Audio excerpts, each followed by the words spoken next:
You ask Tiger to solve. This deals with linear equations with one unknown. The final result is r equals 449 over 144. Let's solve it step by step. Simplify the expression. Simplify the arithmetic.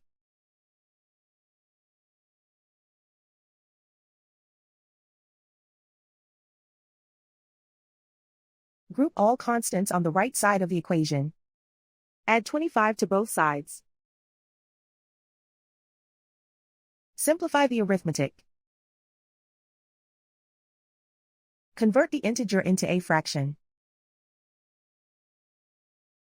Combine the fractions. Combine the numerators. Isolate the r. Divide both sides by 8.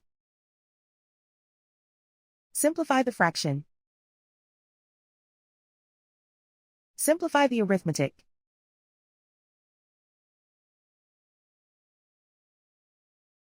And so the final result is r equals 449 over 144.